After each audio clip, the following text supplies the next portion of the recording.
seconds.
And certainty, Parkman, certainly that they will not let Northern Ireland down tonight. Yeah, I think as the...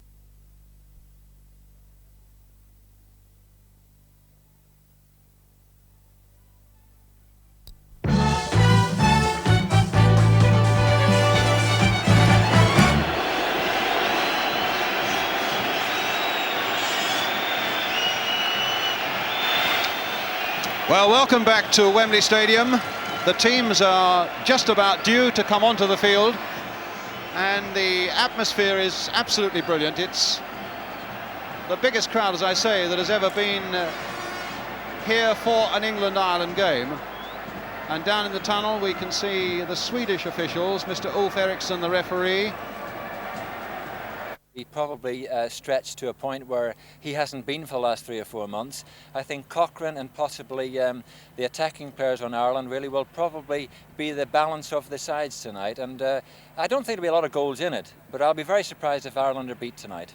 What about the English midfield, though, of Tony Curry and Brooking for the first time? Well, Brookings had a lot of problems with injury over the last 2 or 3 months. Tony Curry really is a player on form at the moment, and if possibly McCurry can do a job in either Curry or Brooking really is not as mobile as a player of his calibre should be, and I really do think that England in the middle of the park don't have too much strength there, and I'm quite convinced that probably McIlroy, Martin O'Neill and certainly McCurry will be too strong for the middle of the park. Right, well, you're putting a lot of question marks against England. You really think we can get a result? Well, I'm not really too confident at the moment. I haven't met an English person in the last couple of days since the team has been announced that is confident, and I think Ireland has probably got a better chance of qualifying for the finals or the quarter-finals in Rome next year than any time over the last 20 years. Right, well, a final word. It's a bit damp and dark at Wembley at the moment. What about the pitch? Oh, come on, it's fantastic. I mean, the pitch is unbelievable, and it's probably the best surface I have seen for the last 2 months. And I think, quite honestly, that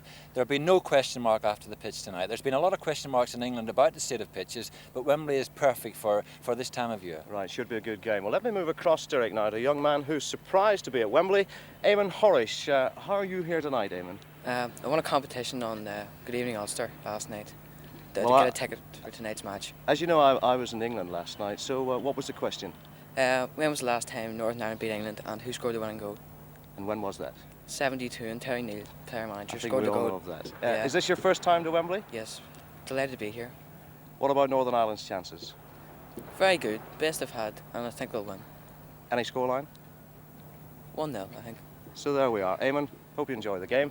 1-0, Eamon says, for Northern Ireland. We'll know that at about 25 minutes past 9. But do remember, the programme on Ulster Television starts at 7:30. The game itself kicks off at 7:45. Do join us.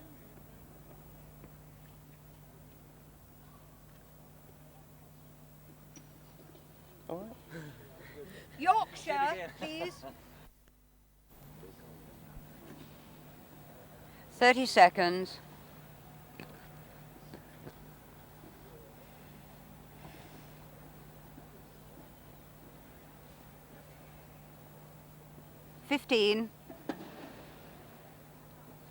No turning back. 10, 9, 8, 7, 6, 5, 4,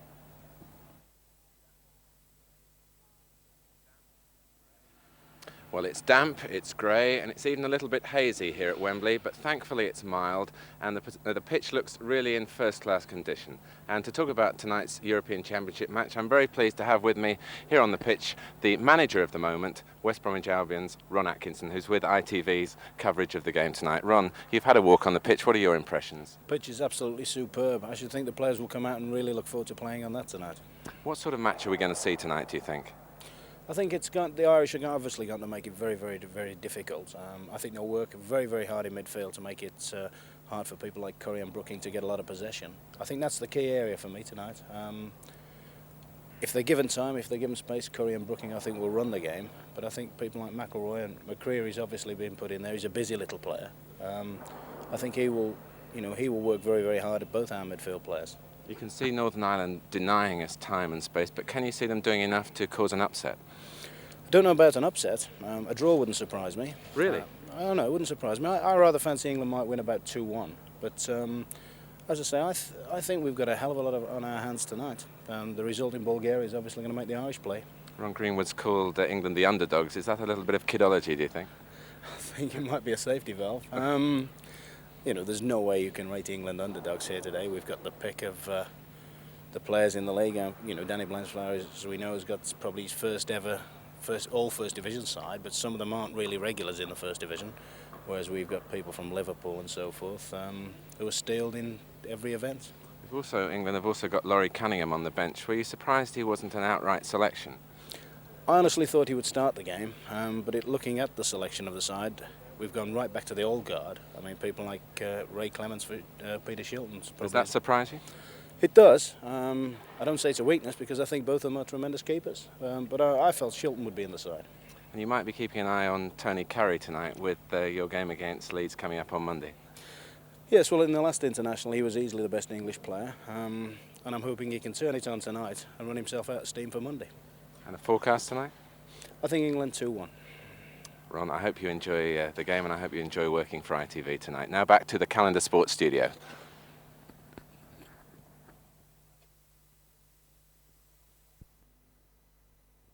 Friday evening programme. When's it start? Is it start? Oh, it's starting, yeah, we're going 20 weeks. It's great fun. How long is it? Half an hour. About 15 minutes of soccer and then 30 seconds. second half week. What time is it on Friday? Friday evening. It's too early at the moment. That's its trouble. It's 5:15. Can we move you into the camera? I'm not doing it. And your That's it. 15. Blonde the little people, don't you? Yes. 10. 8. 7. 6. 5.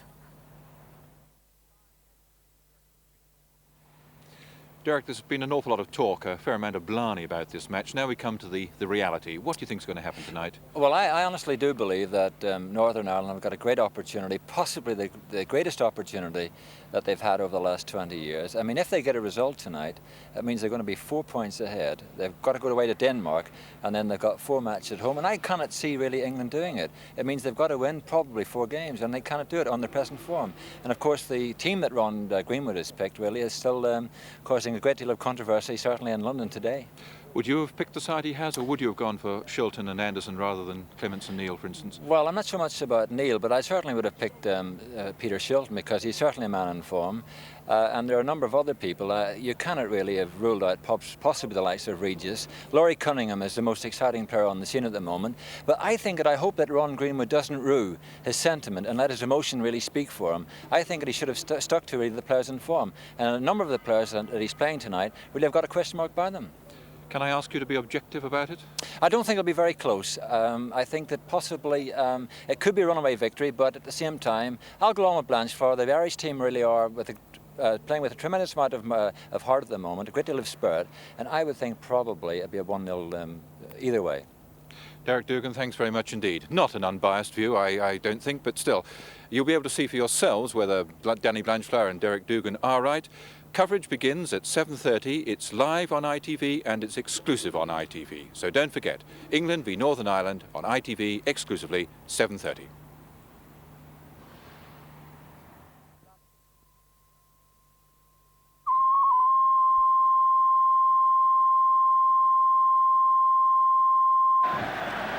Well, this is the moment the 92,000 crowd has waited for. the arrival at the mouth of the tunnel of the two teams. Emlyn Hughes as the skipper of England, and the great Pat Jennings, goalkeeper extraordinary, as captain of Northern Ireland. And what a reception.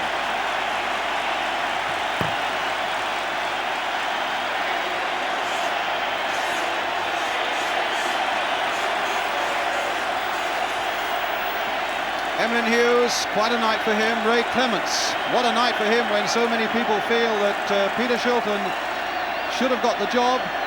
Maybe overlooking the fact that Shilton, that Clements is a great goalkeeper in his own right. Kevin Keegan there, and Trevor Brooking bringing up the rear for England. Is about to get underway now as Ireland get us away, attacking the goal to our left, and straight away a touch for the incomparable Jennings.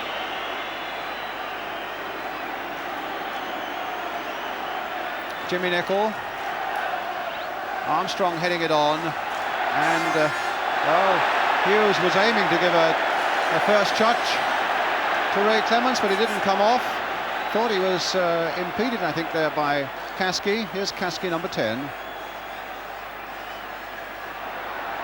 This is Cochrane playing the ball through there for McElroy, and it was as well for England that Watson got across there. That could have been very dicey indeed for England, and it's a throw for Northern Ireland. McElroy again, and a deep, long cross coming in behind the England goal for a goal kick.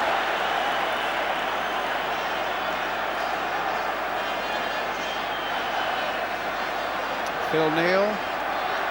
I suppose we've spoken about Clements being under pressure tonight. Phil Neal is on the ball at the moment. The same really applies to him because Viv Anderson played so well in his first international.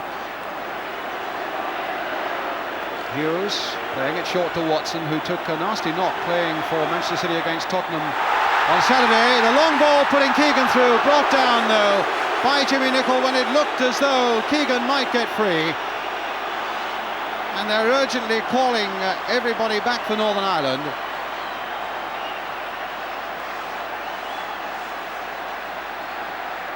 Well, England did well from free kicks in Denmark, from blocking free kicks at that, floated in there towards Latchford, too high for him, and a simple touchdown for Chris Nicholl.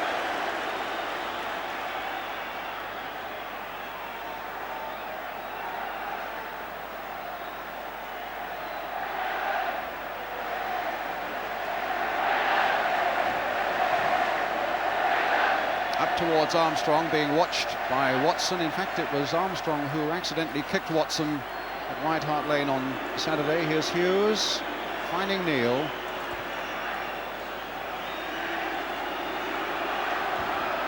Playing it forward with a bit of positive play there by and Latchford given that ball badly straight to Caskey. What was he thinking of? And Armstrong's through, and a shot across the face of the goal, a weak one. And as well as for England it was, there's Jerry Armstrong there. It really was of England's making. There, a slight problem there, a terrible pass from Latchford.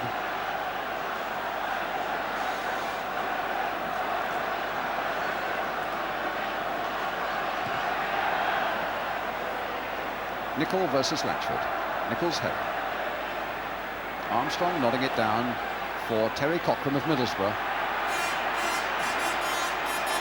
And Hughes playing it back again.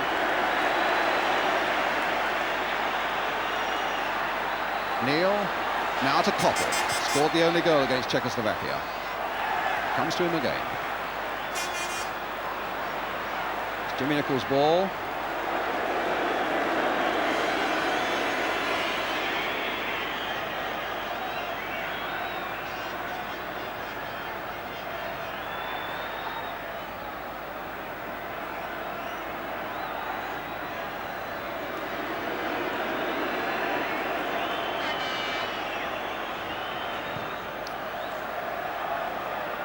Armstrong versus Watson, and Watson judged it well. McCreary trying to play it through there. McCreary picking it up again. Mills getting in, and nobody really getting any decided advantage from it. Cochrane to McElroy. There with a lot of skill, but it was Mills who cut out that poorish pass. And Curry, almost the first touch he's had. Brooking taken from behind. The Swedish referee won't allow that. And Brooking's already taken the free kick. And the referee, although he didn't see it, allowed it to go on. Allowed England a good advantage there. So it's with Koppel. Played for Neil. Hughes again, playing it in towards Brooking. McElroy closed very quickly on him, and Jennings there before Keegan.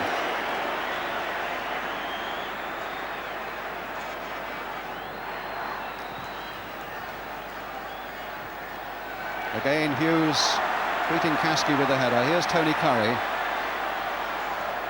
Neil scored the only goal when England beat Northern Ireland here in the home internationals last summer. It's Lashford now for England. Curry playing it in. Armstrong. Short for Martin O'Neill. Trying to get Sammy Nelson down that wing. A lovely left foot, and it's cut out well by Hughes. And back to Clements. Testing opening 5 minutes, getting the feel of things.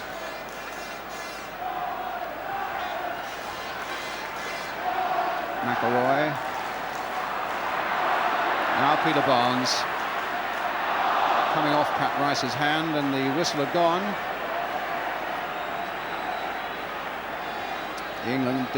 The Arsenal captain, Pat Rice.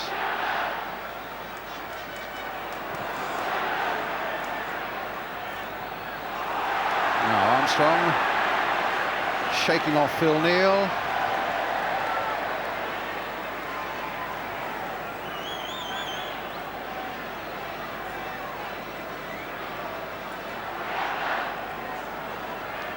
Jack Charlton. We thought Kevin Keegan maybe pulled back to play in midfield for England, but it's nice to see he's not playing there. He's playing up front, in fact. Well, he's right up there now as Koppel takes it up for England. Played in there towards Keegan. He wasn't a good cross for him, and he couldn't react quickly enough to him, but it very nearly came to him off Sammy Nelson. McElroy. McCreary. Rice has gone bounding forward. What a good run by him, with Cochrane outside him. And Rice continuing that run. But Hughes, who's let nothing past him yet, finding Curry short. And Hughes finding Mills. Brooking, nice touch. Now, a chance for Barnes to run at it. And a chance for him to run at Nicol. Keegan's outside him. And Barnes took it too far. Well, Keegan was beautifully placed outside him and had made the run right across his eye line. He surely didn't fail to spot him. Jack? I think Kevin's run was a little bit unfortunate there, actually, because Peter Barnes wanted to go down the outside, but Kevin took someone over that side with him and closed the space off he wanted to use.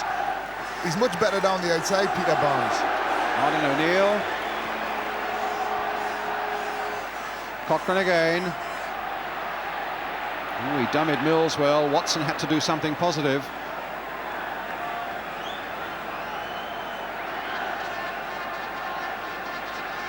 So Rice with the throw. Hughes again getting in quickly. And Jimmy Nicol turning it in. Oh, and McElroy very nearly was able to turn almost a lazy pass out there by Brooking, but eventually it found Barnes, and away he goes. Latchford outside him, just onside. And here's Koppel coming up quickly as well. Good break by England, and an interesting shot by Koppel.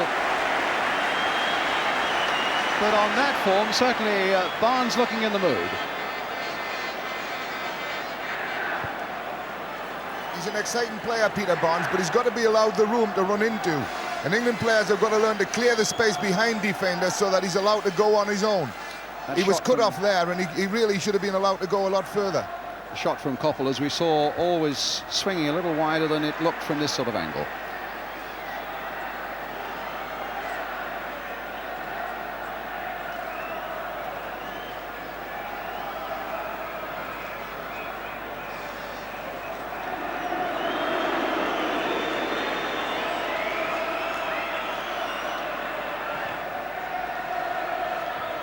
Koppel's header. England basically with 4 men in the midfield. Of course, Curry and Brooking, the dominant characters there, but Barnes and Koppel both filling in the wings from deep positions, and just Keegan and Latchford up front. Watson. Now Keegan. Oh, and it might come for Keegan. But he hasn't got a lot of support in the middle. Now Brookings arriving, played back there by Keegan towards Curry, and Northern Ireland get it away, and here's Terry Cochrane running at Mills. Now at Hughes. The finish wasn't there. Curry. My word, Curry's got himself into trouble there in England too. McCreary now finding Cochrane. And again, big Dave Watson. His header, a good one, with a lot of distance to it. And Brooking taking it up with a Koppel again, making a great run down the right for him. Keegan going through the middle. Here's Koppel. Hit in lower this time towards Keegan. Can he hit it and turn it? He can. It'll come for Barnes. And down goes Jennings. Well, it was probably as well for Northern Ireland that Keegan's shot was blocked, and Barnes, in fact, couldn't quite find enough power to trouble Jennings. But a good, positive break by England. Hughes, that glided past him, and here's Armstrong. Caskey's gone into the middle, and McElroy's in there too. And that's a corner for Northern Ireland. Or is it? No, it's a goal kick. Well, we've spoken about England in terms of Keegan, in terms of Barnes. Jackie, what do you feel about Northern Ireland so far in these opening minutes? Well, at the moment they've had as much of the game as England have had, but the final ball, especially from Terry Cochrane on the right-hand side, has been very, very poor. In fact, the 4 or 5 balls that he has had up to now that he could have made good use of, he's in fact given away, or he's knocked them out to play behind the goals. And, you know, he's got to be a lot more positive if Ireland are going to do anything, because he's a tremendously gifted player. Well, here's Cochrane on the ball now, and he had no chance to do anything there because Mills had closed him right down, gave him no room. Nick Mills, in fact, who's been playing very well in the midfield for Ipswich. Now in the back 4 on the left-hand side for England tonight. And a really noisy Wembley night. Jimmy Nicholl to Sammy Nelson for Northern Ireland. No goals with 12 minutes gone. Again, Curry there first. Here's Koppel.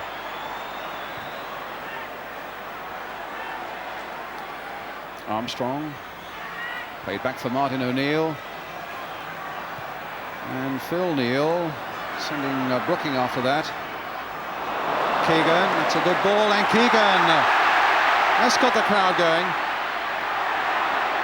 Dummying Nicholl, beating Cochrane, finding Brooking.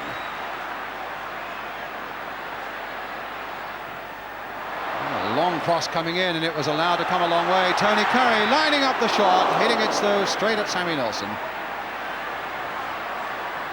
Phil Neal supporting him. There's the cross going in again towards Koppel. That'll be easy for Jennings.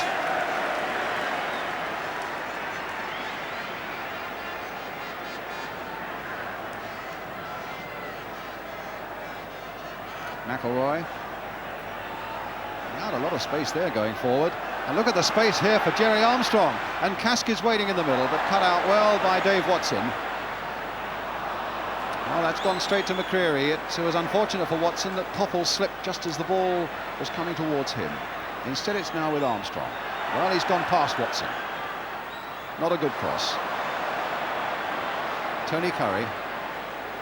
Oh, what a ball there by Curry, straight to Brooking. He picked him up beautifully, and he in turn picks up Barnes. Faced by Nicholl. Obstruction and a free kick for England. A lovely ball by Tony Curry, Jack.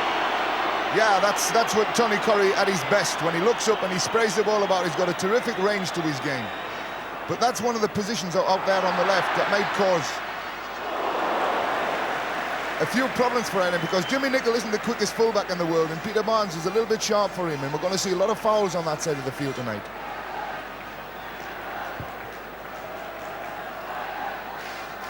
Ireland's captain.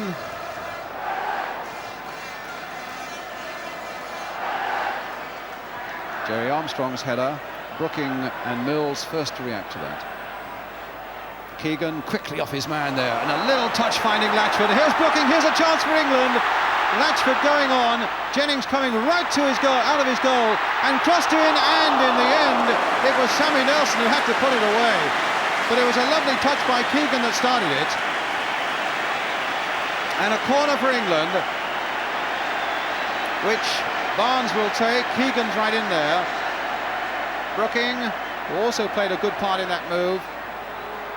And Chris Nicholl with the header away. But Ireland for a moment were dreadfully exposed there. Something like a 3 against 2. As England came forward, offside there by Brooking. And a free kick to Northern Ireland.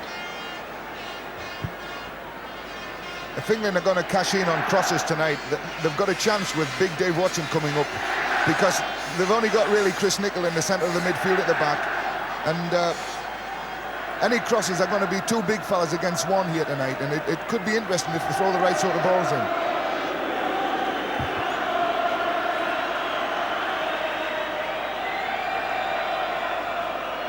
Well, there's Big Dave Watson back there, the 2 big fellas who could be up in those situations. Watson and Latchford outnumbering Chris Nicholl. Here's McMills for England.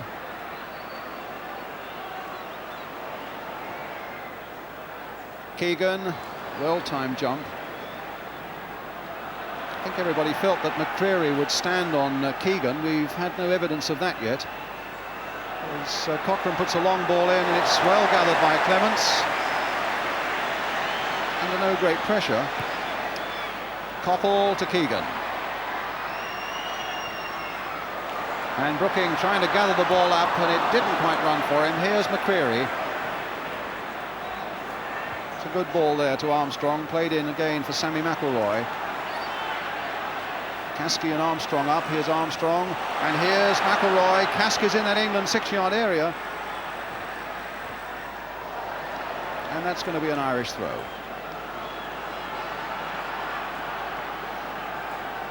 Big Dave Watson there, keeping an eye on Jerry Armstrong, as Sammy Nelson, who throws a good long ball, aiming maybe towards Armstrong in that 6-yard area. Well, in fact, it's Martin O'Neill, and Clements coming out and having a word or two with his defence, with Phil Neal in particular. Martin O'Neill way off the mark with that shot. A goal kick for England, 16 minutes gone. Big Bob Blatchard up front, being watched by Chris Nicholl of Southampton.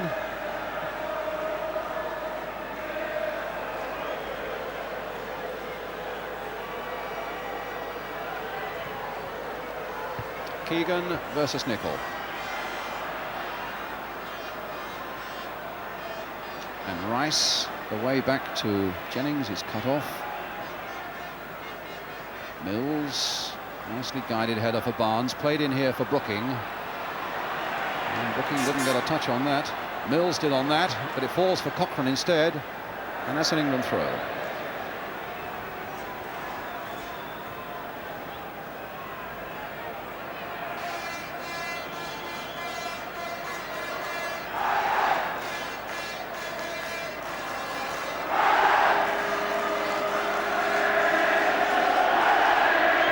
To Watson.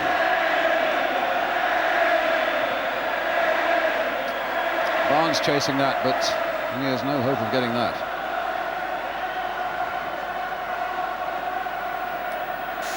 th appearance Pat Jennings has made in Northern Ireland England games. That's a record, beating the record held by Jimmy McIlroy and Billy Bingham of Ireland and Billy Wright of England.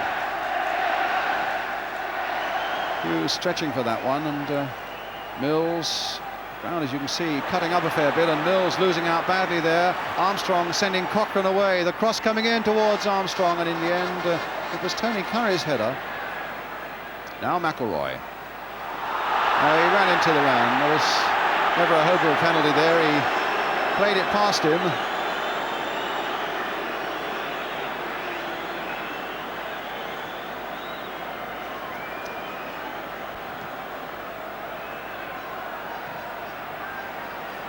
Curry. Oh, in fact, it was Chris Nicholl's determination that's got the touch there. Hughes finding Coppell. Played in firmly there. Latchford played it on, but it was too firm for Keegan.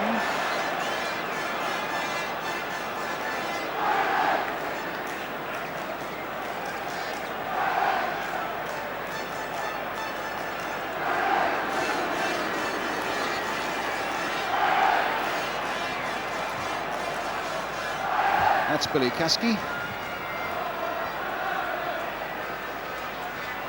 Watson up. And McCreary going a long way back.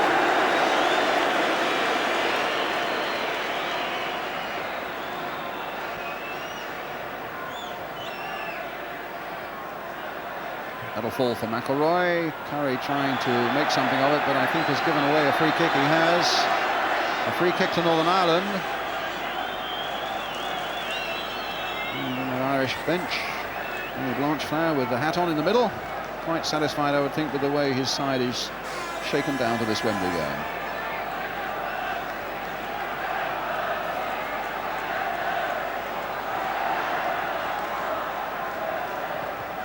Rice's free kick, Hughes' header, Keegan for Brooking. That'll fall a little too close, though, to Jimmy Nicholl. Now McElroy. Cochrane.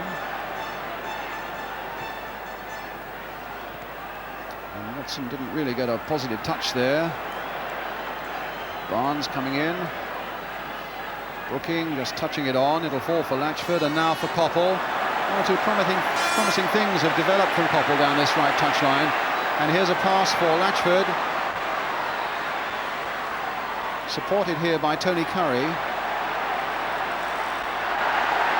And O'Neill just nicking out the foot there, but Neil and Curry between them making a bit of progress here. Phil Neal for England with the cross. And the header superbly saved. My word, Coppell's header looked as certain against a lot of goalkeepers it would have been. But Jennings' reactions not for a moment let him down. The cross by Neil.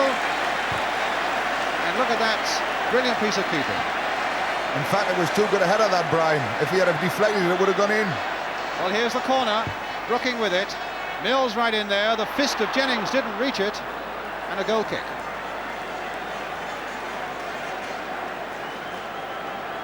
Creating one or two useful-looking things down this right flank at the moment, England, Jack. Yes, Steve Coppell's looking the part tonight. Curry likes to feed someone out wide on the right with balls, and Phil Neal's backing him up well, and it's given him a lot of space down here, and all the danger that England created has all come down the right-hand side. It's interesting to see in the Ireland setup, though, that Sammy McElroy is being played up behind the front two to get up there and support them. Armstrong going for this one, but not controlling it.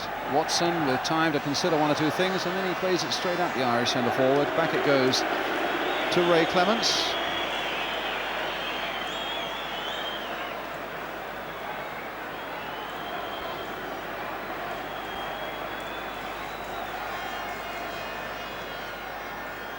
Keegan, nice touch. Brooking. Barnes. Cross coming in again. Nelson's header away. Neil supporting again, looking to get Curry on his way, in fact. And a foul there by Neil on Caskey, and the Swedish referee coming across, whistle in mouth. And a few thoughts in his mind for Phil Neal.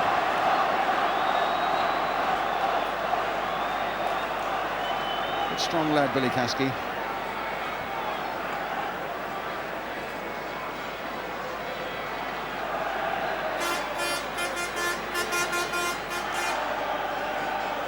And it'll be Jimmy Nicholl with the free kick.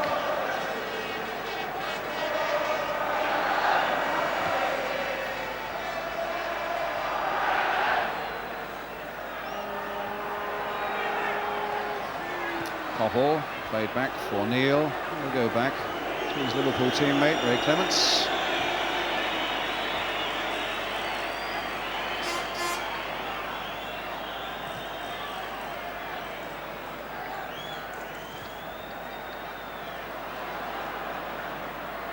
Keegan battling with Rice.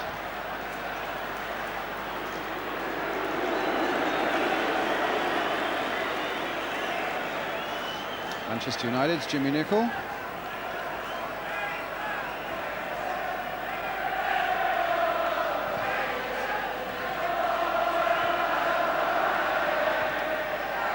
Hughes playing it forward. Get after that one. He says to Keegan, and here's Keegan with Barnes outside him. Brookings gone through the middle there in an onside position. In towards Latchford, in towards Koppel. And it was Nelson who got that away. O'Neill getting it on its way. Mills intercepting for England. Here's Phil Neal for England. Played wide now for Koppel.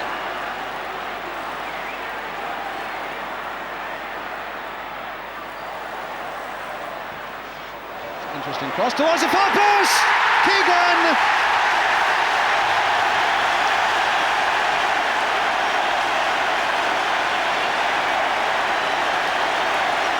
Well, the smile of Keegan, the cross of Koppel, and Pat Jennings just beaten to the punch there by Kevin Keegan's head. Jackie? Well, that's exactly what we said what might happen. See, Chris Nichols anchored at the far post, and Jimmy Nichols the one who's having to take the near post, and he's not a good marker in that area. Keegan didn't really know what had happened to that ball, but he was left with a free position in the middle of goals, and that's exactly the way I thought goals might come tonight. I think there was a bit of shoulder in it as well as head, but it's put England into the lead 1-0 with 25 minutes gone. The scorer Kevin Keegan, and here's Sammy Nelson now for Northern Ireland. Nice backward header there by Martin O'Neill, but coming to nothing. Koppel again, who really has looked good. Shoving the back by Armstrong, and he got away with that one. McMills just sticking out a foot.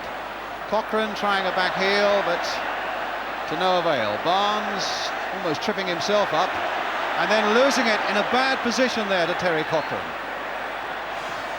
And it's Mills to the rescue there again for England to stop that ball coming in.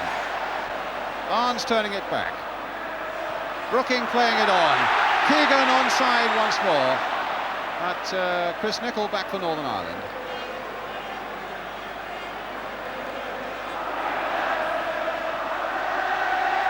Watson there.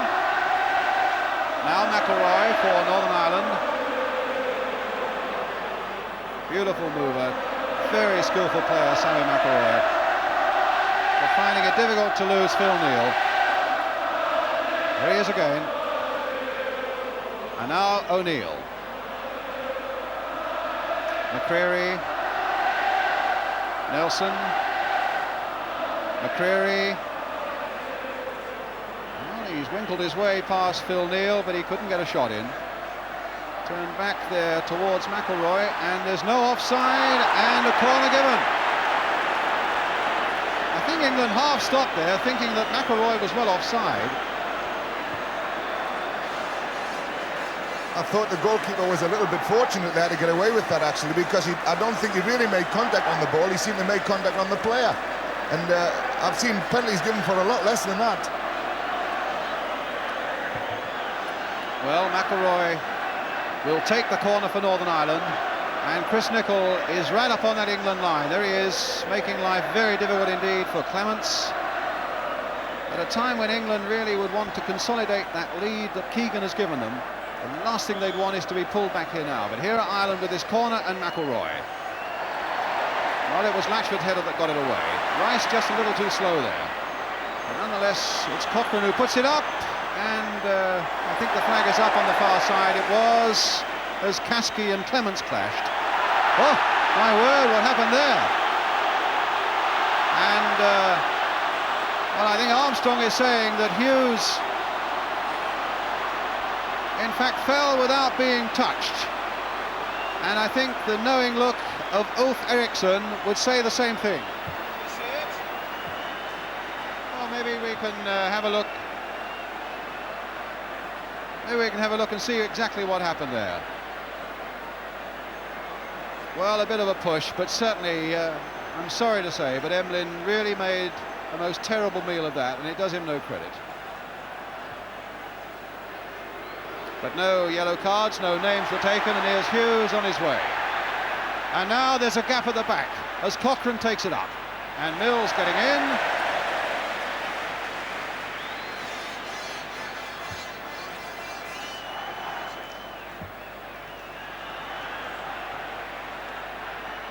Cochrane.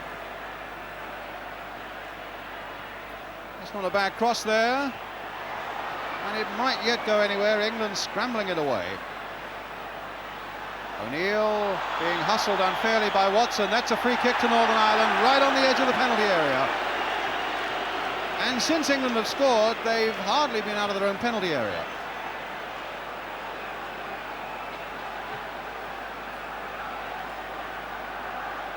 So Martin O'Neill going into the England penalty area. It's going to be McIlroy or Nelson. 3 men in the wall. Coppell, Brooking and Curry. Nelson running over it.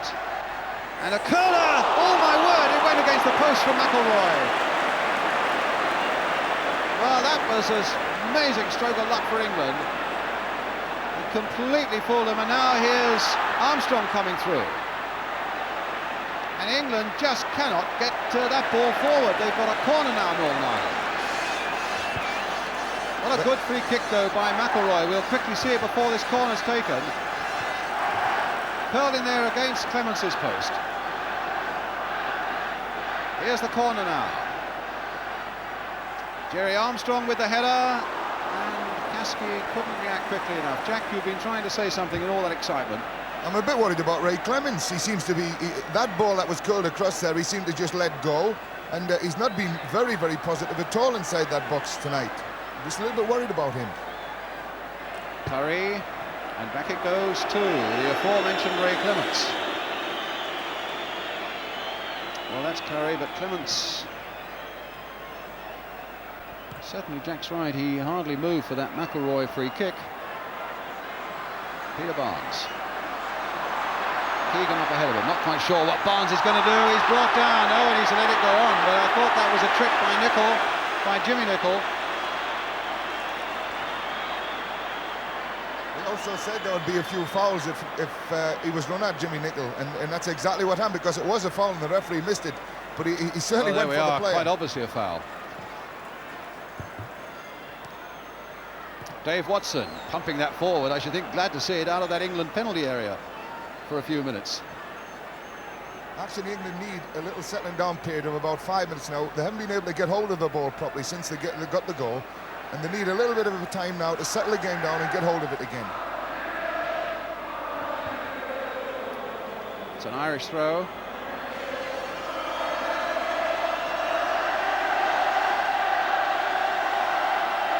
Cochrane. Coppell's going in there. It's an England throw off Pat Rice. 32 minutes gone, England leading by 1-0 by Kevin Keegan after 25. Curry playing it wide, imperiously almost there for Neil, and now for Barnes, with Coppell and Barnes having switched wings. Barnes with a left foot shot, driven against Jimmy Nicol. Peter Barnes, who's never scored for England, but that was way on target, that one. Nicol forward to McIlroy. Well, can Phil Neal get into that one? He can, and he finds Brooking. Lets that run in that characteristic way of his. Finds Keegan. Swept wide for Coppell on that left wing. With England front men lining up, but Pat Rice's header. Peter Barnes. Now, will Mills be able to drive it in? He won't, and there's a chance maybe for an Irish break, led by Martin O'Neill. Armstrong. Getting past Neil. Lining up a shot maybe. Being forced across that area by Dave Watson. Rice. Cochrane. Well, that'll come for Keegan. Matchford going for it, but slipping and stumbling. Terry Cochrane to Sammy Nelson for Northern Ireland. Dave McCreary. McIlroy. And here he is again. Certainly looked Ireland's most accomplished player, I think, McIlroy, so far tonight.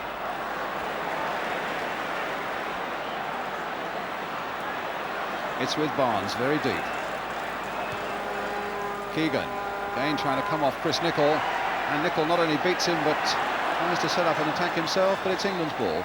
I think it's Mr. Eriksson has given it to Northern Ireland.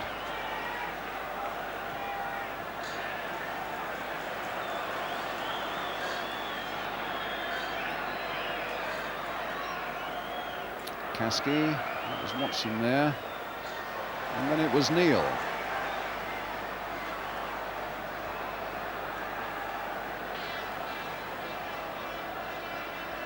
McElroy.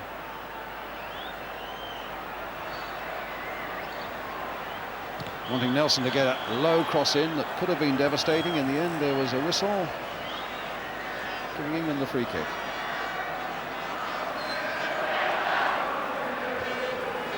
Yes, Jack. Sammy McElroy's certainly been the pick of the Irish players tonight. He's playing a good position for Sammy McElroy. He's sort of free behind the front two and allowed to go and pick up the positions he wants to pick up. And he's very good at going forward on the ball. And he pulls the England defence around a lot. And he's certainly the most effective Irish player. Keegan, a lovely touch now for Latchford. A block-busting left foot shot, but causing more trouble for the press photographers than it did for Pat Jennings.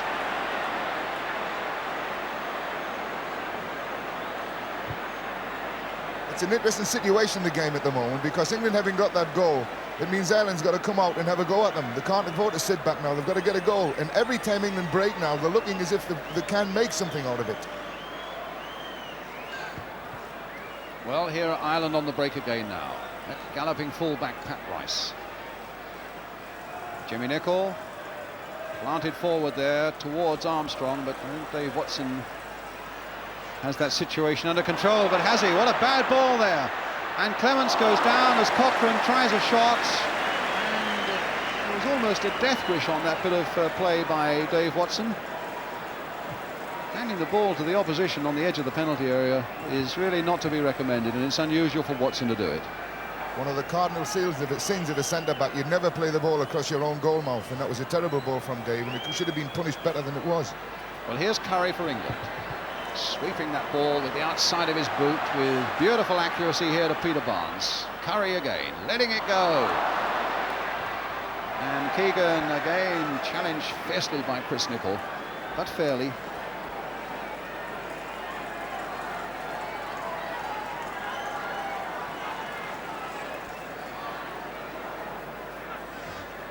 Curry once more. Played forward towards Keegan. Oh, that was a miscalculation there by Kevin Keegan. He thought that he could let the ball bounce and get it before it reached the byline, but it gathered a bit of pace on this dampish turf. It's been a miserable day all day in London, with a lot of mist around about lunchtime and some drizzle that has given a gloss to this surface.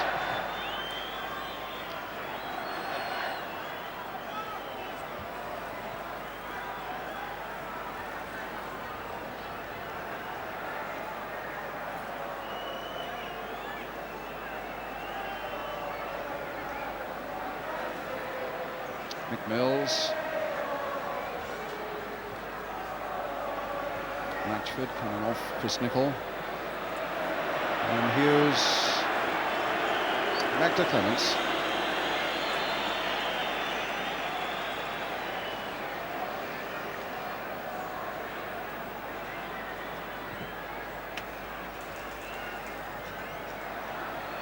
Nicholl winning it in the air. Curry trying to turn it down, but in fact was knocked on the arm there by maybe a high boot from McElroy. At least a free kick's been given to England.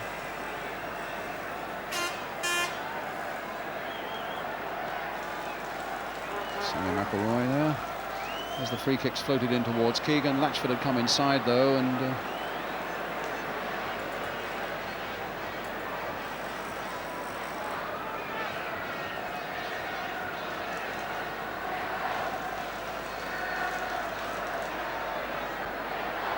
Nicholl for Northern Ireland.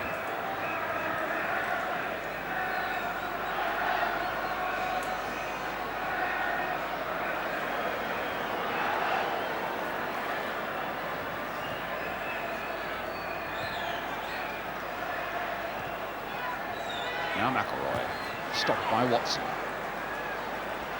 Curry and Watson getting each other's way now. Curry finds Barnes, Keegan going wide, Brooking going through the middle, Barnes going on his own, onto the left foot, and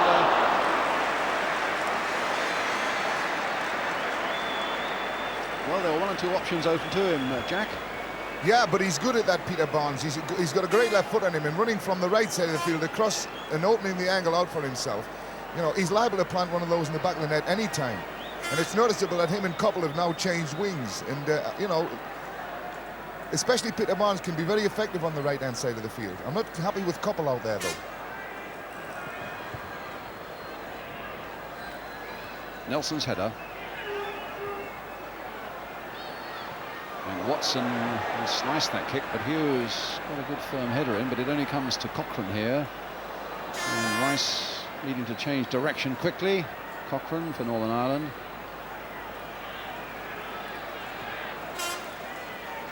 That's a nice little bit of play there by Kasky for Nelson. A swinging left foot cross there, and well, Clements just got a touch to it, and the ball didn't go out of play. And here it comes in again. Hughes with the header this time, straight to Armstrong, and a deflection off England's captain and behind for the corner.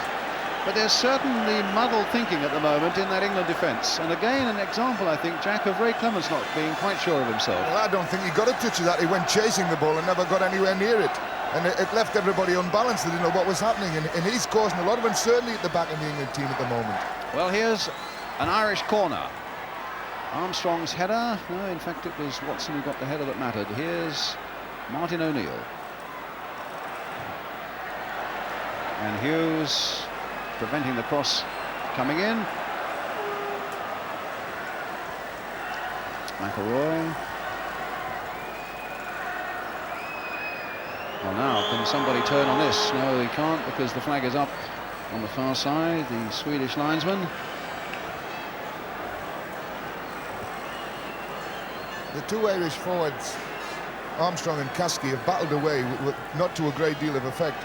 But the man who's had most of the ball in this game is little Cochrane on the outside right position, but he's used the ball very, very badly, and they've really got nothing off him at all. Well, here's Hughes for England. Keegan. Mills trying to play it through. Hughes getting in first again, but as Jack said, Armstrong doing a lot of battling there in a very deep position, and it's a throw for Northern Ireland, or a free kick. Indeed, it's a free kick for the foul on Jerry Armstrong.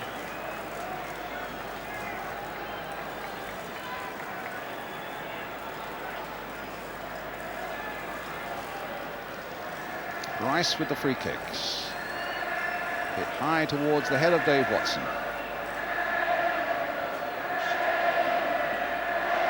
England, of course, these 2 points behind Northern Ireland, but they've played one fewer game. But Ireland have played a couple of difficult away ones in Bulgaria and in the Republic of Ireland, with a nice string of fixtures to come at Windsor Park. It's really imperative for England's chances of qualifying for the European Championships in Rome next summer, not this coming summer, in the summer of 1980. That Ron Greenwood's men win and get 2 points here tonight. Well, they're 1-0 up with about 2.5 minutes to go to half-time. The onus is far greater on England to get a victory than it is for the Irish. Tremendous bonus, though, it would be to Danny Blanchflower's men. In fact, it would put them in a really powerful position that they, in fact, put them out of reach of everybody. Keegan, a beautiful ball now for Barnes. In for Tony Curry. Well, it was very high and wide, but a lot of the credit to that goes to Sammy Nelson, because he came in very bravely on the floor there, just picking himself up as Curry came in on that one. It's nice to see Tony Curry playing the way he is tonight, actually. He's been a lot more positive than I've seen him in some of his games with Leeds. He's in fact letting the ball go very early and letting other people play and keeping the game flowing. He's also a bit better marker than people think, and he's picking up a lot in midfield. Hughes winning it in the air. Curry coming in quickly for England there. Cochrane trying to get McCreary on his way. He's still got to get past Dave Watson, though.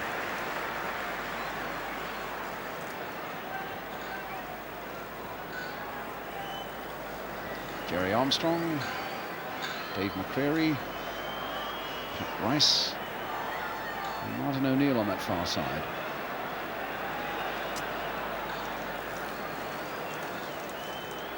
Curry's header. Brooking bringing it away. McCreary after him.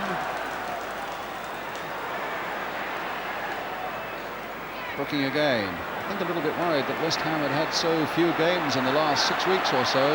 Nobody's had many, but West Ham have had fewer than most, and feeling he might be a little bit rusty. But it was a nice ball for Koppel. Played in now towards Mills and then Keegan, and Keegan really didn't control that. Well, I don't think he was expecting it there, Brian. It was a sort of a half-hearted shot by Mick Mills that finished at Kevin Keegan's feet. Had he been expecting the ball, he would have probably controlled it and stuck it in the back of the net. It was a terrific chance because he had a lot of room there. And that's the half-time whistle. Right on time. And England then leading 1-0 with a goal by Kevin Keegan. Scored with a combination of head and shoulders after 25 minutes that puts England's noses in front by a 0-0 in this crucial European Championship match that really England must win. And Ireland will be battling away so hard you can be sure in the second half. We take a break now, and after that break we'll be getting the views of West Bromwich Albion manager Ron Atkinson. So stay right with us.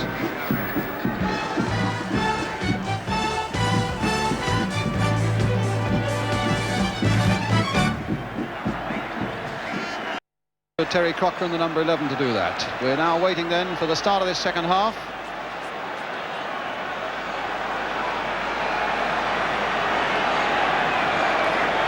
And it'll be England who get the kickoff. Attacking the goal to our left, and away we go. England leading 1-0. Kevin Keegan the scorer. Emlyn Hughes on the ball for England, and back straight away to Ray Clements.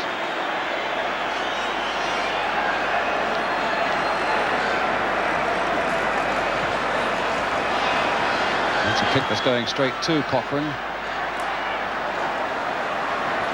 Shoved off the ball unceremoniously there was McCreary by Curry. Here's Peter Barnes doing the thing that Jack Charlton likes him to do. A lovely little flick though for Keegan, and a good cross by Keegan to the far side, and the header coming in, and it's there by Letchford.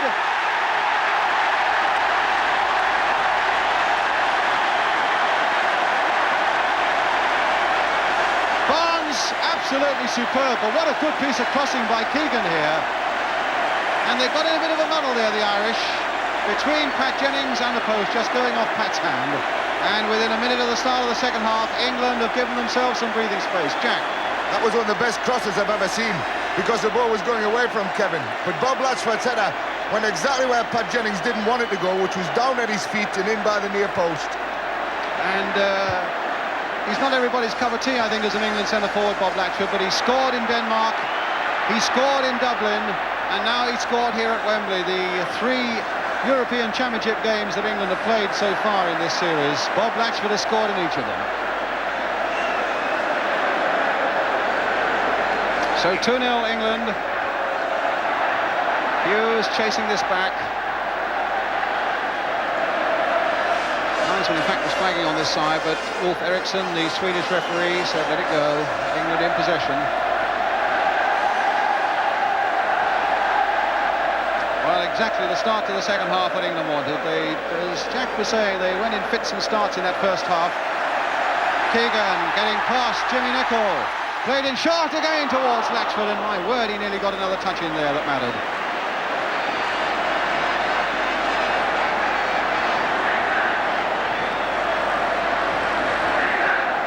Throw to England. And really, Jack, it was breathing space that they required. I think I noticed that Derek Spence is warming up on the far side for Northern Ireland, the striker. Yeah, it was an exact right time to get another goal. Now, England, who knows what the score could be now? You know, the score could be England 4 or 5 now. Or it can be, if Ireland get back in the game, a 2-2 draw. But England are looking much more positive in this early stages. Here's Keegan.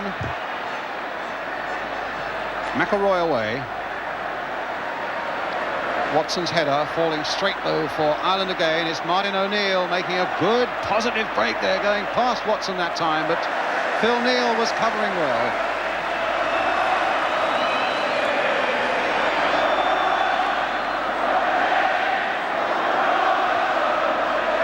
It was lovely to see Peter Barnes' run for that goal, though. You know, I like the way the England players got out of the back of the people and let him run at him into the space behind him.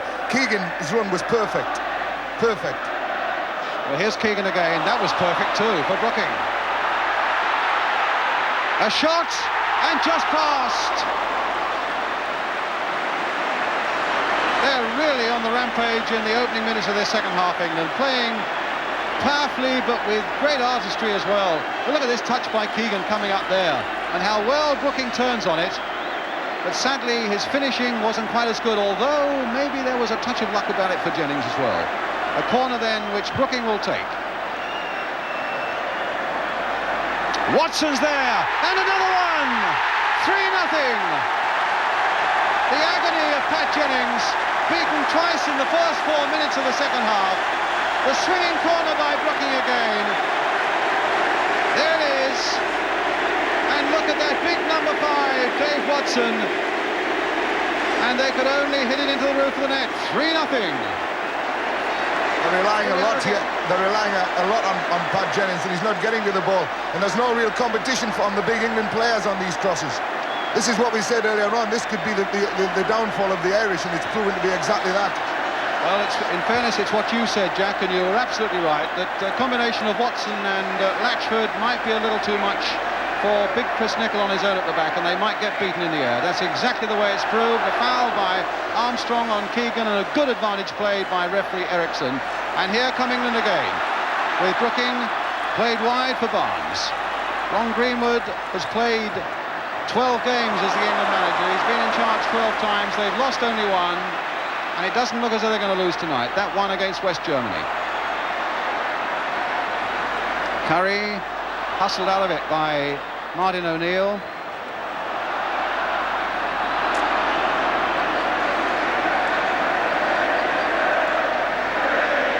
And Ireland are going to bring on a substitute. I think they're going to take off maybe Cochrane, is it? No, it's going to be Billy Caskey coming off and Derek Spence coming on.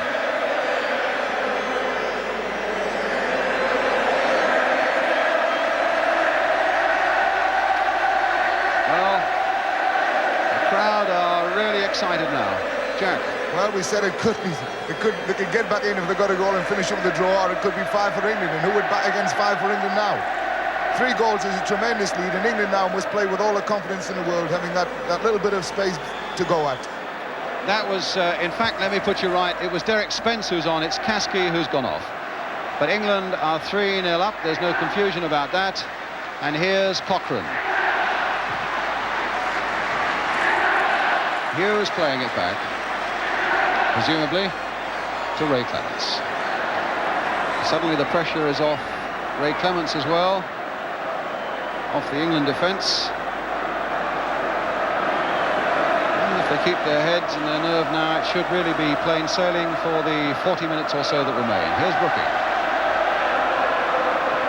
Spence getting in very quickly.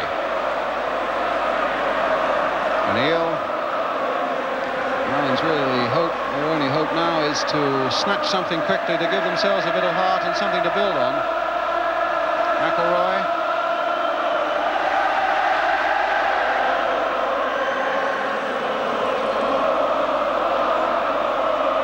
O'Neill. There's Watson going in.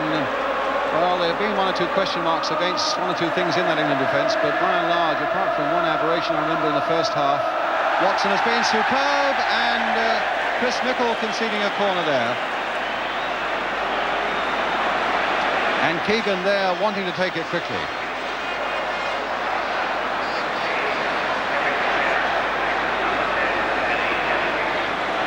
Brooking, it's a short one. Koppel. And Curry offside.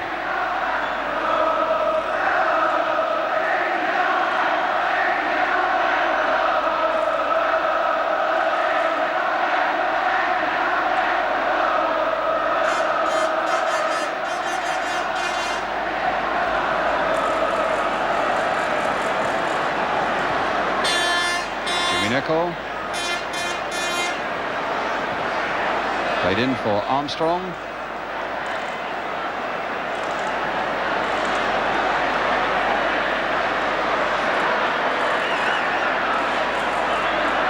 McCreary.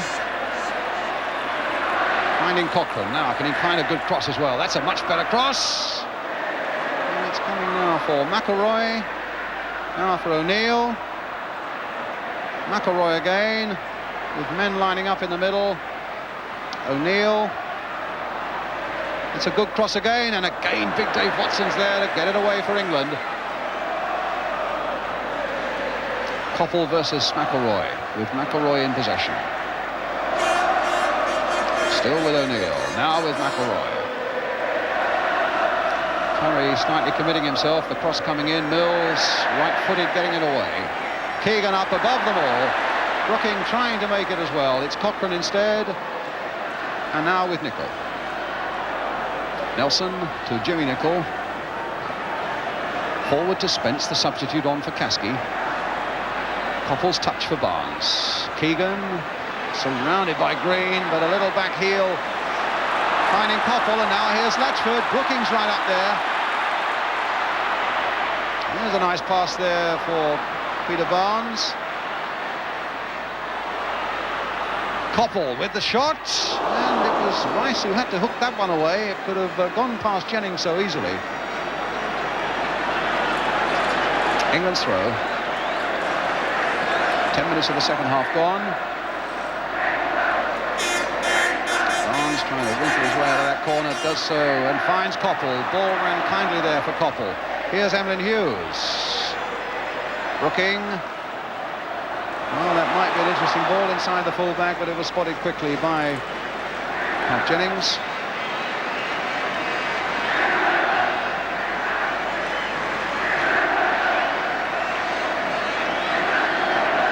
Well, Wembley for a long time has not been the happiest of hunting grounds for England, although of course they beat Hungary 4-1 here in the summer.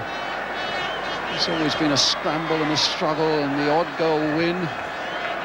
But and it's no mean feat against a very good Irish side to find themselves 3-0 up.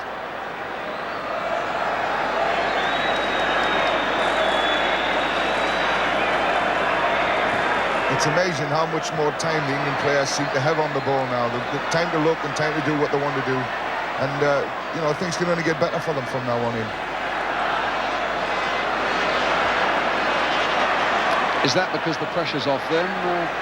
That they got more time, Jack, or that the Irish have become dispirited? Well, no, here's Curry going through, and Jennings quickly out. It's, you know, your tails are open, and you do things automatically now, simply, and you suddenly find yourself with time and room to do it. People don't seem to be closed down quite as quickly. Well, Armstrong wasn't closed down, and neither was Spence there as they take it up for Northern Ireland. My word, a rocket shot there over the side netting. Optimistically, Derek Spence was claiming a corner. I don't think Ray Clements even saw that one. Keegan. Brought down, was he? No, he slipped as he tried to turn.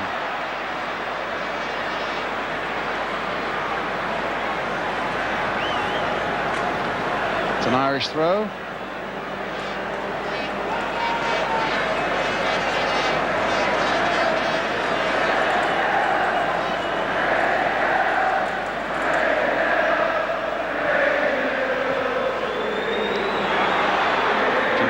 Back to Pat Jennings. It'll be interesting to see what sort of a show Tony Curry turns on now. At this stage of the game, normally he would start to put on a little bit of his magic, and I hope he doesn't. I hope he keeps on playing positively the way he's been doing in this game up to now. Well, now it's Keegan. Lifting it through there for Brooking, who's played very much up front, very much a forward, positive performance by Trevor Brooking tonight. Coming forward much more, Brooking, Jack. Yeah, well, he's had McCreary picking him up most of the game, and McCreary seems to have left him a little bit now, and he's coming into the game a lot more. Here's Nelson for Northern Ireland.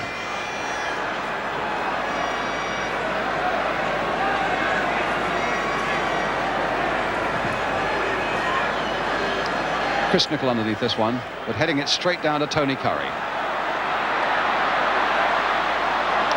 Well, that wasn't the sort of magic you were thinking about. No, I think he knew what he wanted to do, and he just slipped as he went to do it. Well, Barnes said thank you. A little bit of Irish confusion there, and England get a throw.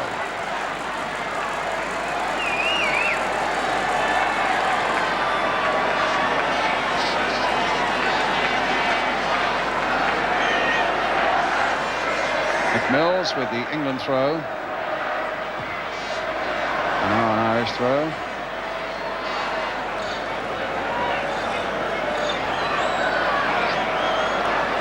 Coming up to a quarter of an hour of the second half gone.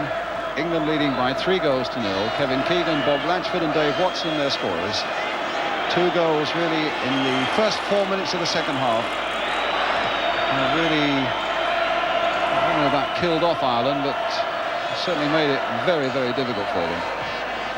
Mills to Brooking, a guided header there to Curry, but he was hustled out of it by O'Neill. McElroy picking it up and finding Jimmy Nicholl. Armstrong chasing after this, but Hughes nicely in control.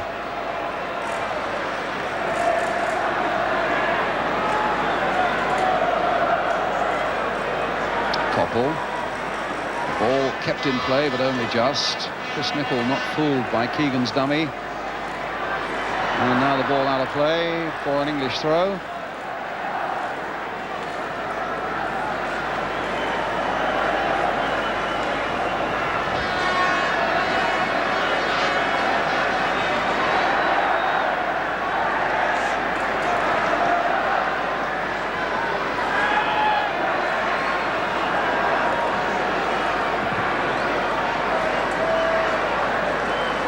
Keegan making life difficult there for Nicholl in the air, Chris Nicholl, although Chris Nicholl, I suppose, must be a good foot taller. Jimmy Nicholl finding Martin O'Neill for Northern Ireland.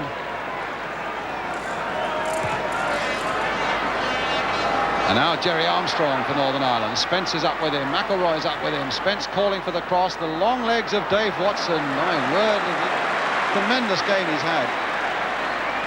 Here's Koppel.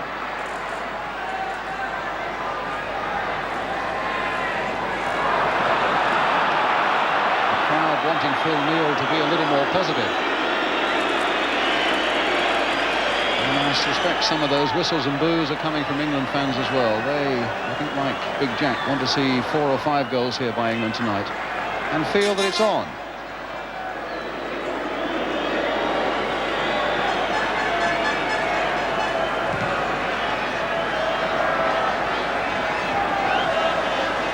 McElroy.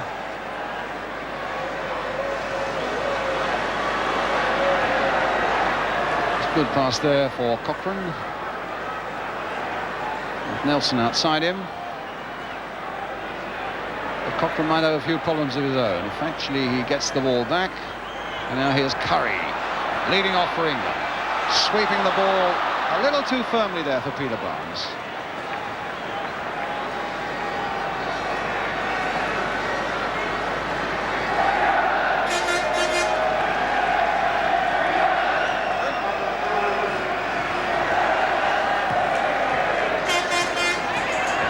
O'Neill.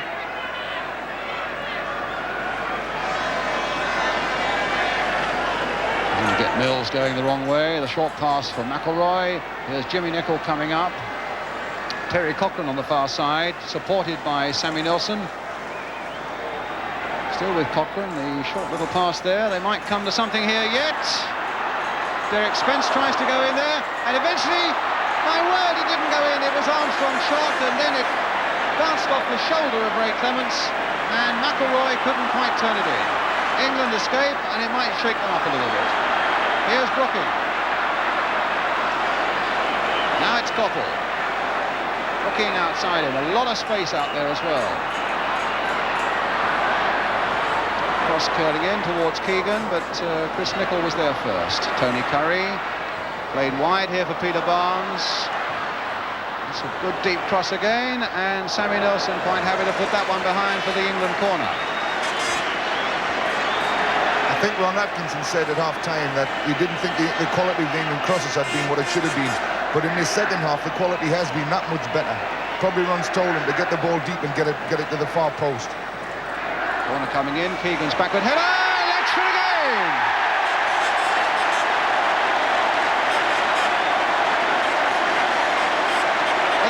The old one too. Keegan really had to, small though he is, he had to stoop to make a backward header with that one. Brookings corner, Keegan stooping down, and Latchford from close range. Number 4, Jack. Well, it just shows, you see Jimmy Nicholl's out there again with him. And Jimmy Nicholl doesn't really know how to handle this sort of situation with Keegan. Where probably they were expecting a long, deep England ball, they pulled a 5-card trick on them and played it short and sharp into the near post. And it was terrifically well worked. Keegan's run was lovely. So much for England being the underdogs, according to Ron Greenwood. A great bit of kidology.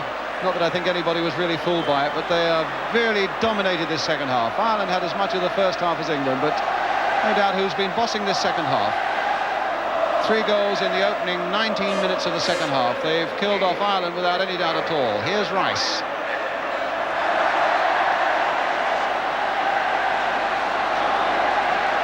Rice again.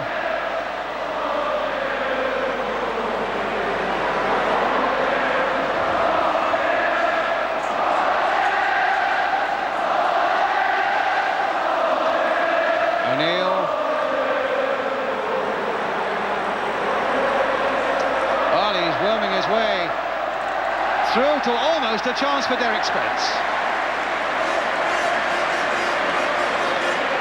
O'Neill did well to fool McMills in that way, and now it's England attacking with Phil Neal. Brooking looking up to see what's on. Tony Curry's on for him. Spence is getting back at him. So Curry with Brooking outside him. A simple pass for Trevor Brooking, and a bad cross. Well, in fact, that looked to be on a decent piece of turf out there. It is badly cut up on that side where the ball is doing some strange things, but that seemed to come quite on a respectable piece of the Wembley turf to Keegan. He's a terrific passer of the ball, and he's got great vision, Trevor Brooking. And when he tried to play that ball there, he tried to play it very, very early because there were 2 England players and two Irish players almost in the middle of the 6-yard box. And had his ball been a good cross, it could have caused a lot more trouble for Ireland.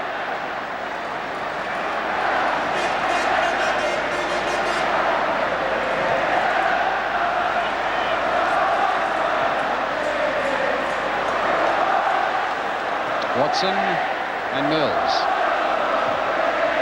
And Keegan offside. Not a lot in it, but enough. So Keegan sportingly goes to get the ball.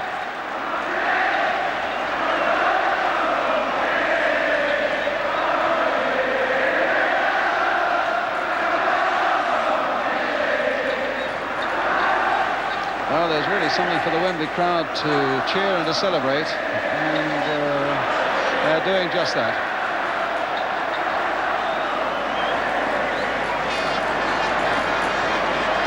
It's with McCreary. It's now with Cochrane in a bit of space. And now Brooking, looking up, again to see what's on, finding Peter Barnes with an inch, perfect ball. Keegan making a run across him. Latchford's looking for his hat-trick and has gone away out to the right. Barnes might be prepared to go on.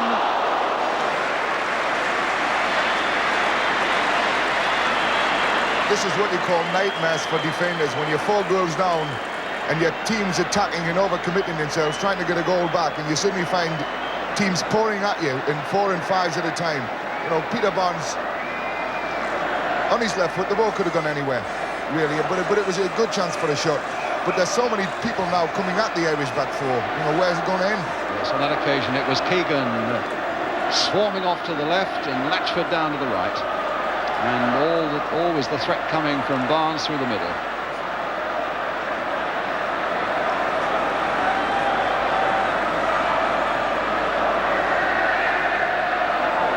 Here's Brooking again.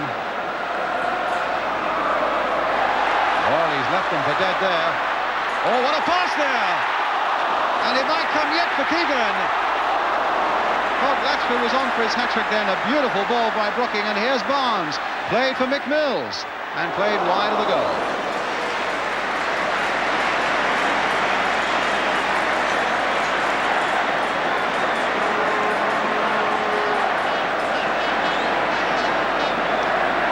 Well, it looked odds on. What a great ball here by Brooking coming up, Jack. Yeah, but he's got good vision and he can see these things. This is not the first time he's played that sort of ball for England. But his strength, he's a strong lad and he's a good runner forward, and he sees what's happening at the end of his passes. And, you know, I mean, he's dropped a little bit off McCreary in this half, and he's playing much better now. He's getting much more time on the ball and being able to come forward with it. Now it's with Latchford. Back towards Barnes, and the ball fell nicely for him off Martin O'Neill. A back heel for Mick Mills. Curry wanting it, and Curry getting it. Here's Mills. Here's Brooking. Coming at him from all angles now. A deep one. And nodded in there, but the whistle had gone. Koppel offside.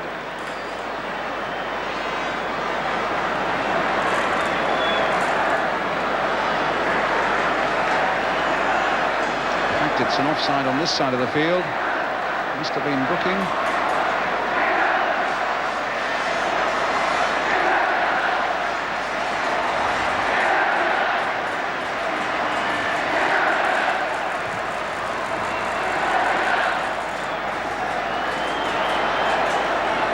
O'Neill back to Clements. Well, any doubts anybody had about Ron Greenwood's philosophy in sticking to men who'd served him well, anybody who criticised that have been made really to eat their words tonight. Because it's been a very good England performance, Jack. Still with 20 minutes to go. It's been a very good England performance, but it's never been a brilliant performance. The game's never reached any real heights, and England have never played that well consistently, just in little patches when they've looked really good. Here's Spence, the substitute. Not getting the better of Emlyn Hughes, and Hughes is on his feet again. The ball out of play for, I was going to say an England throw, but there was a foul on an Irish player, giving them a free kick.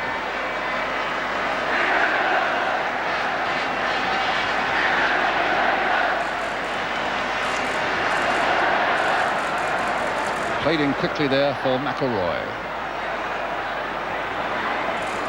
And here's Brooking. Well, it looked as though he might have been in trouble there, but didn't exactly get out of it, but it's a throw for Ireland.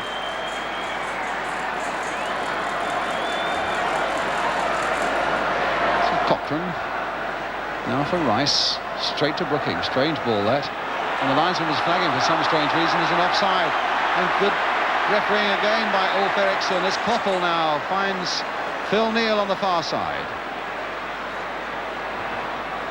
Played in towards Barnes. Rice winning it in the air quite comfortably, finding McElroy. Martin O'Neill of Nottingham Forest.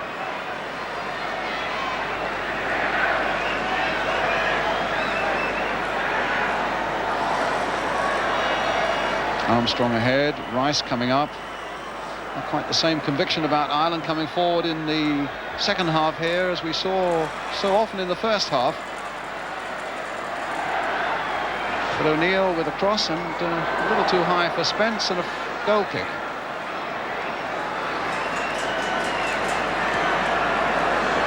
Ireland's midfield is all about but disintegrated now. Sammy McElroy, who looked such a good player in the first half, has shown nothing in the second half at all. Little McCleary's never really picked up anyone, and the England midfield have dominated this half of the second half, and will continue to do so. They're on top of the game now. I think most people expected McCleary to pick up Keegan, but as he did Brady apparently in the game in Dublin. But he's a good little marker, but he hasn't really done the marking job tonight. Here's Brooking though for England. It's a cross there towards Latchford, and it's a corner coming off either Chris Nicholl or Pat Rice. Funny enough, that's where Brooking's best crosses seem to come from that left-hand side. Certainly for West Ham, when he floats down that left-hand side, you suspect something might happen.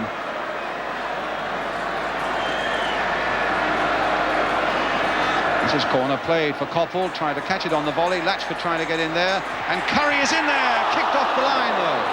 Spence. And now Armstrong. Koppel right back there, unaware that Nicholl was behind him, but the whistle had gone in any case. And Nicholl, for reasons best known to himself, carried on well after the whistle had gone and kicked it way past the England goal. It's a free kick to Northern Ireland. It shows you what you can happen though when you've got a big fella like Latchford in the middle and your thumb balls into the middle of the box. He puts Pat Jennings under a tremendous amount of pressure there on that ball, and all Pat can do is knock it down, and it goes to Curry, who really, he struck the ball well, and it could have been another goal. It's kicked off the line there, as we saw in that slow motion replay, and now we're here with Martin O'Neill. And a free kick going. That looked a little harsh. In fact, it looked very harsh.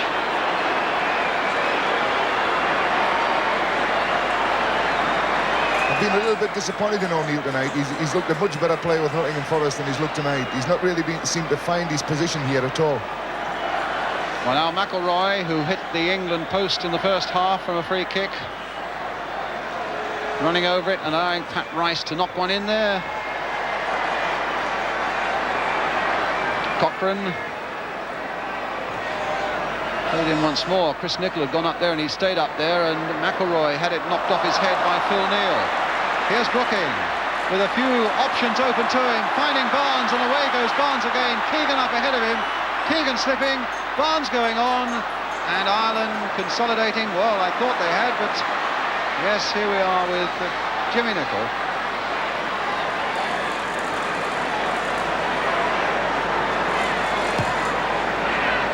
Spence. They've really battled against the odds up front, Ireland, tonight.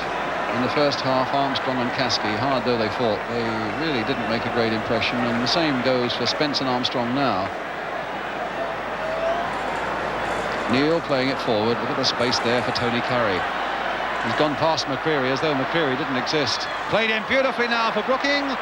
Is the shot coming in this time? Well, it really wasn't powerful enough. Brooking with a half-hearted appeal for a penalty against the hands of Chris Nicholl.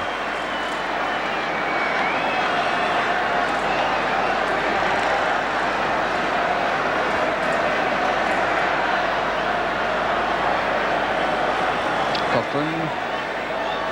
Oh, he outwitted Curry. Here's Spence.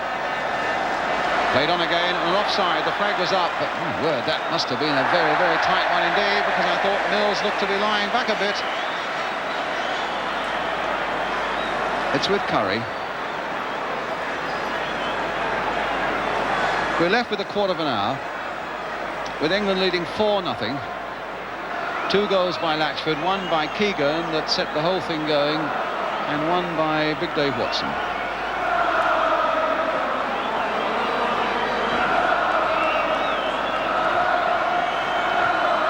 Latchford, Curry, O'Neill doing some chasing, and it's a corner for England. The sign for Watson to come forward to offer that twin threat with Latchford.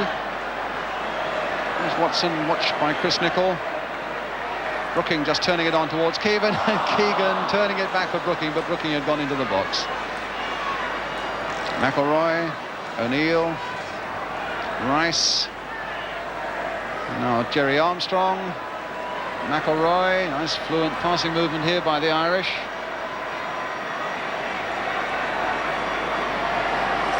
Rice played into Spence, and well, at least it looked as though it was being played into Spence, but again Watson was in like lightning, and again he tried to play the ball across his own penalty area. And Brooking right back there, as that ball could so easily have fallen to Cochrane, and again you point an accusing finger at Dave Watson, because it was his pass in the first place that really put England under pressure. Sammy Nelson. It's extraordinary, twice he's done that in this game now, Jack. Well, it's amazing the number of people who do get pushed towards the touchline, who think that they must play the ball back in field. I know they have to play back in field, but just to hump up the line is a much better ball.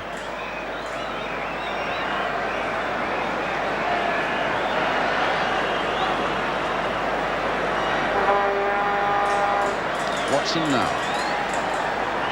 Having said that, he's had a very sound game all the way through, and of course he scored one of the goals. That's an obstruction there by Emlyn Hughes on Martin O'Neill, and a free kick for Northern Ireland. England are just getting a little bit slack now. They've sort of settled for the 4-0, and they're just playing the game out. And a little bit slack at the back. One's picking up a little bit now. O'Neill.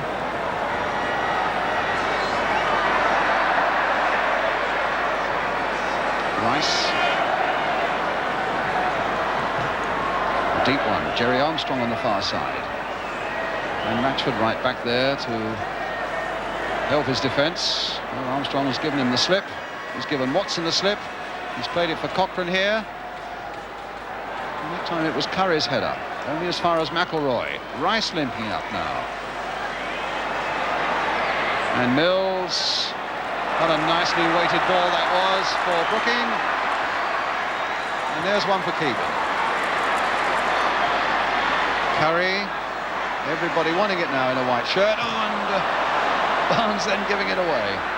Mills, Brooking. And that's got rid of Martin O'Neill. That's a good ball here for Barnes.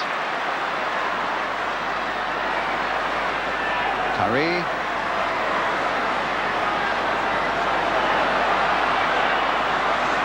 Mills. Straight at Brooking. And a rather belated whistle from the referee claiming it was a handball against Brooking and a free kick for Northern Ireland.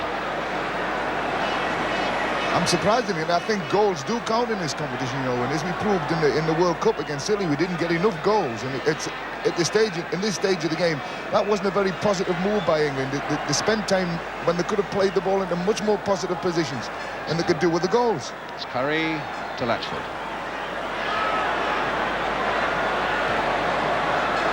Now Rice. O'Neill to Spence. And now for Spence. Oh, the chance was really there. You saw it perfectly from our angle. And maybe that's the scare that England require to get them moving a little more positively. Very slack, as Jack says at the moment. Here's Watson.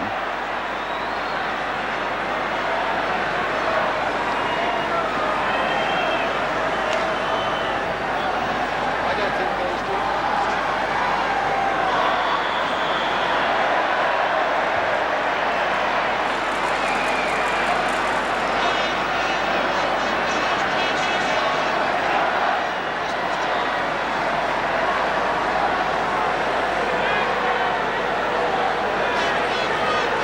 England's free kick. Tony Curry.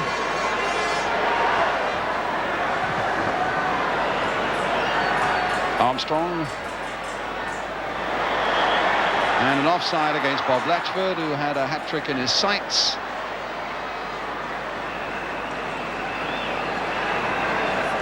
Inside the last 10 minutes now.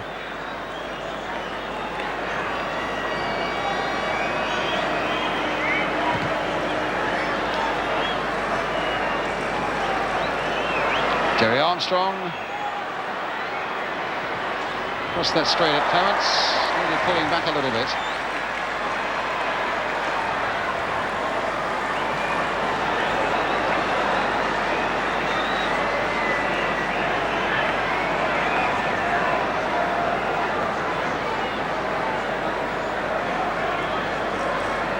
Koppel for England. Keegan after this, but Jimmy Nichols there first. The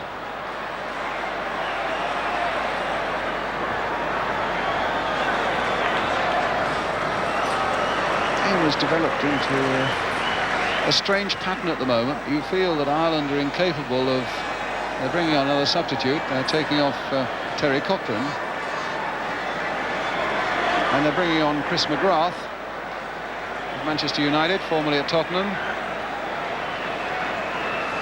But it's developed into a strange pattern now. You feel that the Irish really, it's beyond them. They can't do much about this 4-0, and you get the impression that England, their appetite has been satisfied. 7 minutes to go.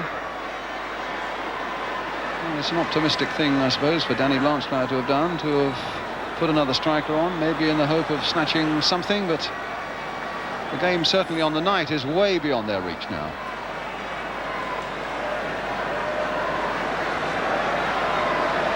I like to send people home happy. When you've had a good performance like England have had tonight, you know, to let the game die at this stage, it seems a shame to me. I'd much rather they went on and were positive and maybe got another goal or get a couple of more chances.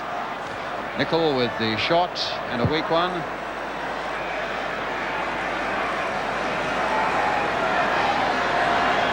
And do you think you have sent them home happy in your career, Jack?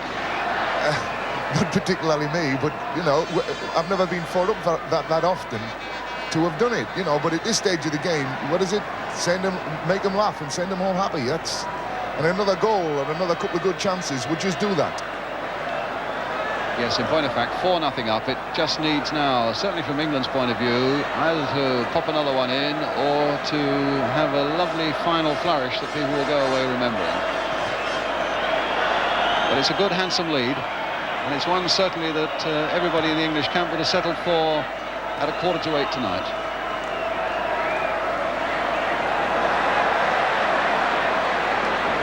Curry battling away. Indeed, the Irish have battled away. It's a free kick for England, though. Far by Martin O'Neill.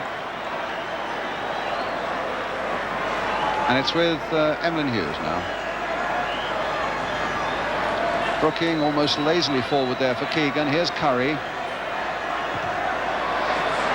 Well, that's going to fall for Koppel.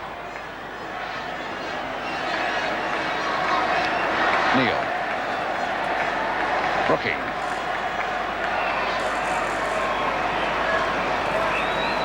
Back for Neil. The last 5 minutes of the game, and the long cross towards Keegan and Jennings. And the flag was up.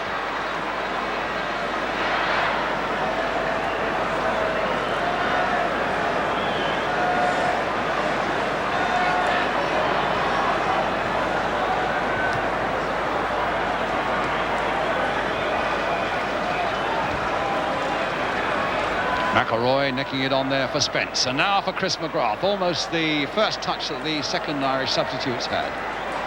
It's stopped though by Neil. Here's Koppel. Spence, who's done a lot of battling since he came on as a substitute, trying to get in there. Keegan's passed through. Look at Jennings right out there. A good 7 or 8 yards outside his own penalty area, and that's a good piece of play there by Steve Koppel, trying to get the ball back into that penalty area quickly. Well, we almost sent them home with something to laugh about there. That was a great bit of thinking by Jennings to come out as quickly as that, but equally a tremendous piece of thinking by Koppel. It was a laugh by Bob Latchford there. If he had connected with that header, he might have got his hat-trick.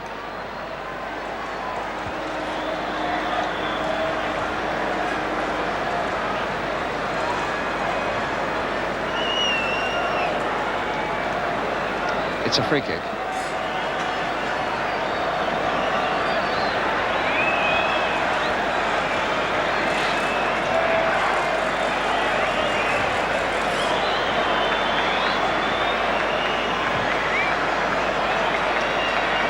Four minutes to go now, and England cruising.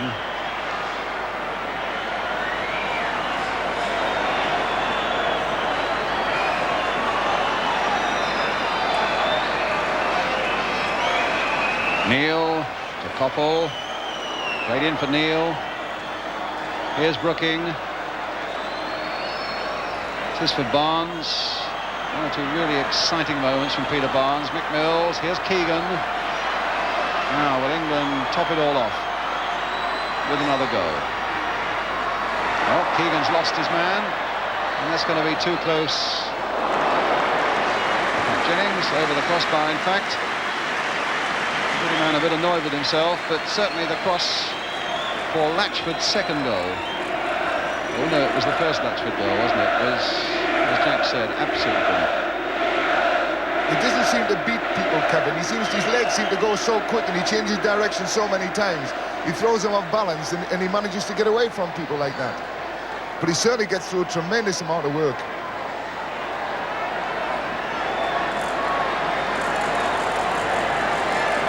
Mills with the throw, back for Watson.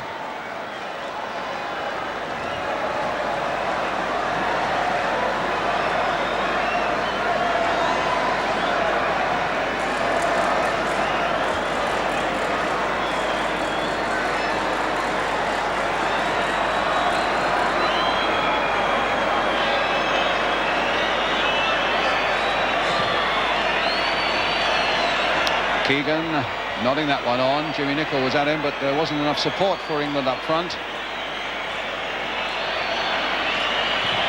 And the game really now just going through the formalities of the last few minutes. Hughes getting there before Spence, with Mills supporting him, and Clement supporting them.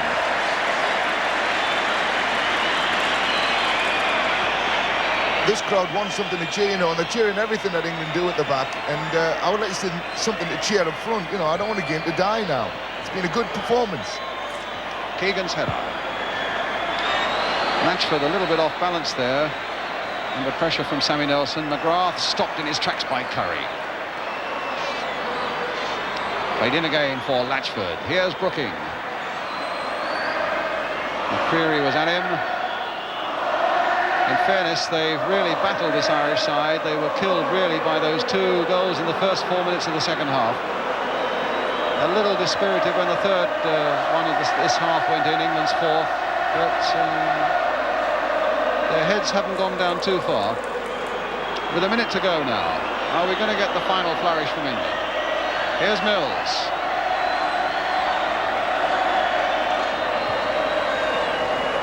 Keegan dummying but not fooling Chris Nicholl. Spence